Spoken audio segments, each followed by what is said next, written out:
Hope you're having a great weekend. It's our week in review. A look back at some of the most compelling stories, conversations that we've had throughout the week. Hope you enjoy. This is an examination of the hidden human condition. This is the Hidden Killers Podcast with Tony Bruschi. That indeed it is, and Alec Murdaugh still on our minds, even though the trial is over. Some interesting audio surfacing over the last couple of days. Fitz News finding it through a Freedom of Information Act request. And what is this audio?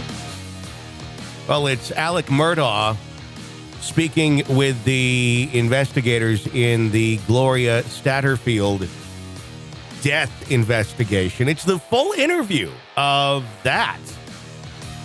You get to hear Alec do a little more dodging the questions, a little more, now that we have the perspective of him on the stand for all that time talking about all those things, it really puts everything that you hear from this man in a whole new perspective, I guess, or a more confirmed perspective, I guess. In the past, I think maybe there was some, maybe he's not quite that evil, but it turns out he's that evil.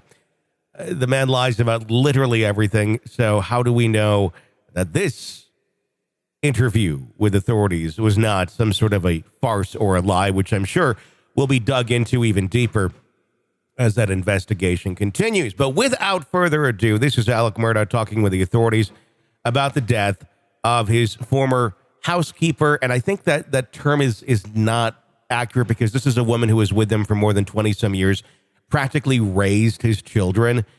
Gloria Satterfield. Take a listen. My name is Bryant McGowan.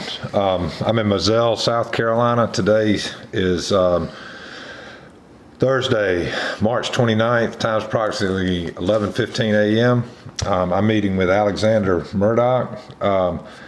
Mr. Murdaugh, you understand I'm recording this statement? Yes, sir. And I'm doing so with your permission? Yes, sir. Can I have your full name, please? Richard Alexander Murdaugh. And do you go by Alexander? I go by Alec. Okay. And that's short for Alexander, obviously. Yes, sir. All right. And you understood. I already asked you that. What's your home address? It is 515 Holly Street, Extension, Hampton, South Carolina, 29924. Is that your primary residence address? Yes, sir. Okay. How long have you lived there?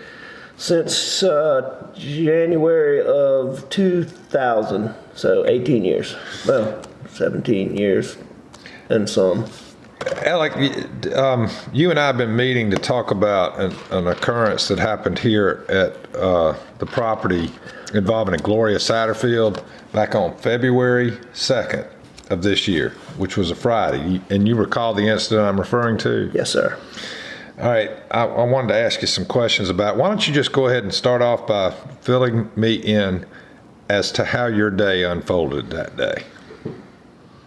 I went to work that morning and I received a phone call from my wife that Gloria was injured, seriously injured, and asking me if I could come home. I immediately left and headed to Moselle. It's about a 12 to 13 minute ride under normal circumstances, and I appreciated the fact that this was a serious injury, so I would estimate that I made it in probably 10 minutes or so. And upon arriving, found Gloria, my wife, my son Paul, and my employee Ronnie Freeman on the, we call it a patio for lack of a better term, landing area at the bottom of the steps. Gloria was there, sitting up, big pool of blood, a lot of blood on the side of her face, and shortly after I arrived here, EMS arrived and tended to her. Did you know Gloria was coming to your house that day? I didn't. Okay. But was that uncommon? Was that uncommon for Gloria to be here at your house? Uncommon for her to be here? Yeah. Was it, I mean, you said when you left for work that morning, you didn't know that Gloria was going to be coming to work. I mean, coming for any purpose to the house. I didn't know that day. Right. My wife knew she was coming. Okay. And when you talked with your wife, you understood that she was coming for what reason? Gloria was coming to be paid. My mom inadvertently left town without paying Gloria for work and had asked Maggie to pay her on her behalf. And so Gloria was coming here to get paid. Okay. And were you able to speak with Gloria before she was taken away in the ambulance? I was. Okay. Did you ask her what happened? Sure, I asked her what happened. I mean, the first thing I was making sure that Gloria, I was trying to assess her mental capability at the time. Did she know where she was? Did she know what was going on? That type of thing. And, you know, asking her if she knew me. Did she know Maggie? Did she know Paul?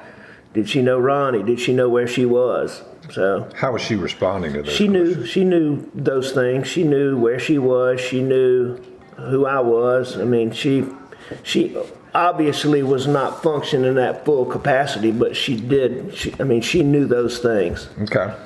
And then the ambulance removed her, and did you follow the ambulance after that? I did. Okay. I followed the ambulance to Colleton Hospital, and they were a little bit ahead of me. They lost me going through town. I was able to keep up with them in the rural parts. But in town, they kept plugging away, and I slowed up, you know, for the speed limits and traffic. And I'd say they got a few minutes ahead of me. So when I arrived at the hospital, they were actually loading Gloria onto the helicopter. Okay. Now, here at your home, I know you and I covered a lot of information regarding the dogs you've got. Yes, sir. Why don't you just go down to, I think you said you have 4 dogs? 4 dogs. We have Bubba, who is a yellow lab, and he's the oldest. Estimate that he's probably 6 years old.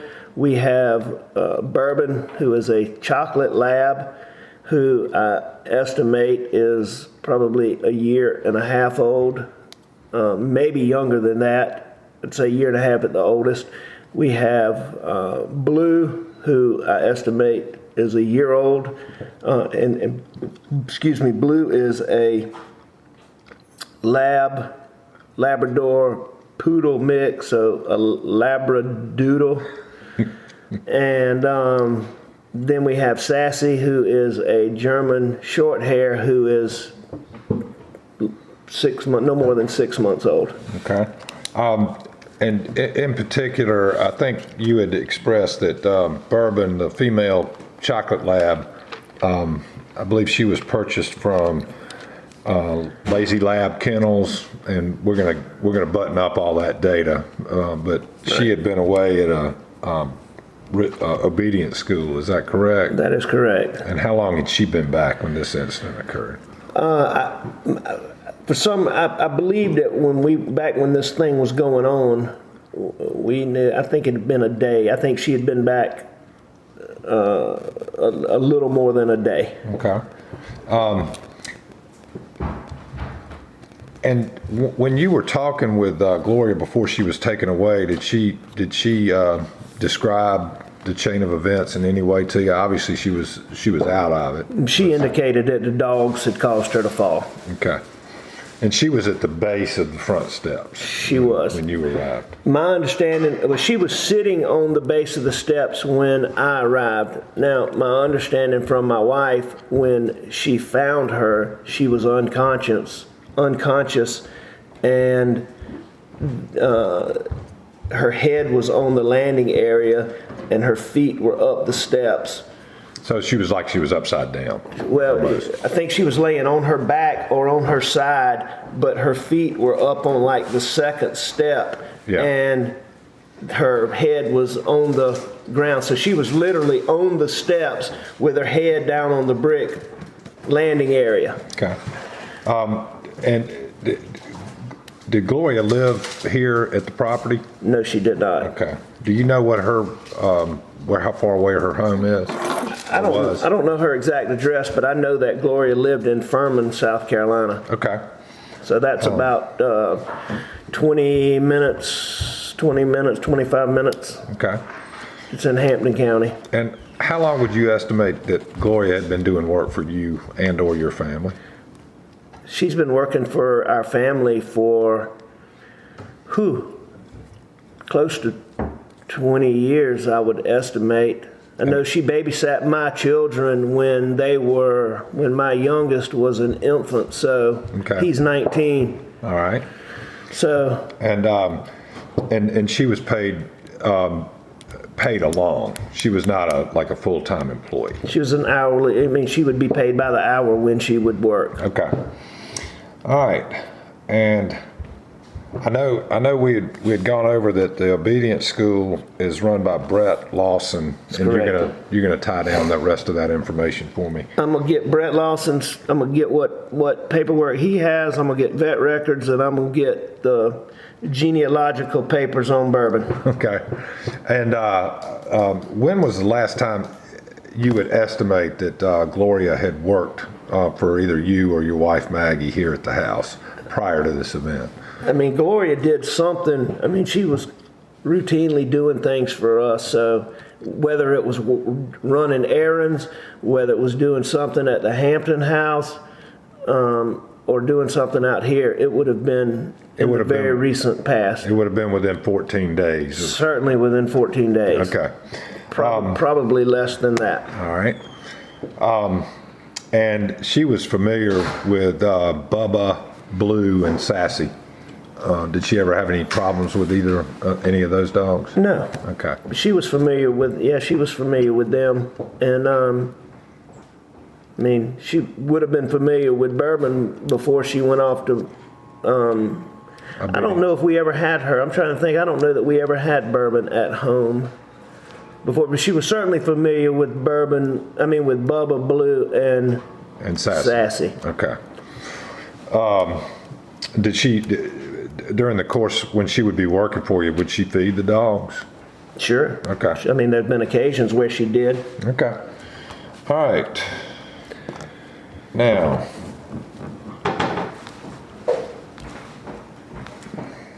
I'm trying to think of anything. Did you ever have any other incidences involving any problems with the dogs being aggressive or any similar? I guess any kind of incident with a complaint about the dogs. We have never had any issue with any of the dogs being vicious or aggressive in the sense of violence or biting or attacking or any of that. And the problem is, and why we sent Bourbon to obedience school is, as I told you earlier, she's so hyper, she would stir, all the dogs get stirred up and they compete to be petted and to get attention. And so, what I'm assuming happened is when Gloria pulled up, the dogs are, rushing her. Affection. For affection. And not aggression, but affection. And Bourbon had only been back for a day or so. So, the way they all do when Bourbon's here is different than they do when it's just them. Okay. So the people that were on site when the ambulance came were you, your wife Maggie, your son Paul, and an employee of yours, Ronnie Freeman.